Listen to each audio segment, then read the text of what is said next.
President emasodamdzo Mnangagwa panguva inoi vobuda vachitora mashoko vachireplya magenerals.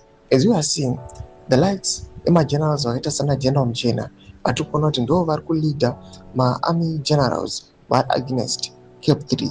Panguva inoi toona kuti vogara nemutungamiri wenyika vachifaita kuti no, these constitutional amendments they are illegal and arikuuya panguva ino achiviolata the ideas of the liberation struggle. Saka pena mashoko makukutu obuda achitaurwa nemutungamiri wenyika anyatso kuonekwa kunzi panguva inoi zvinhu zvakaoma munyika yeZimbabwe. Very subscribe or like on the bell icon.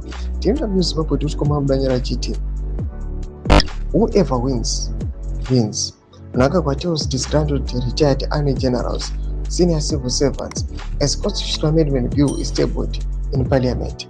Mnangagwa, who is trudging ahead with amendments that will see him hang onto power beyond the constitutionally stipulated 2 terms, is at loggerheads with the grouping which is strongly against the bill.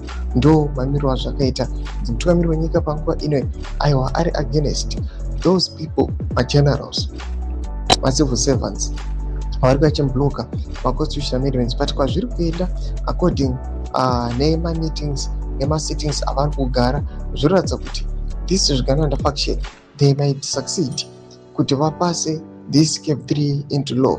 Ndo madevelopments aripo mhuri yeZimbabwe hazvina kumira zvakanaka. Mbotidze mafunguro enyu moti kudii pamusoro pechituko ichi. Kana comment section yedu mafunguro enyu. Musaona subscribe or like pochinoto the bell icon.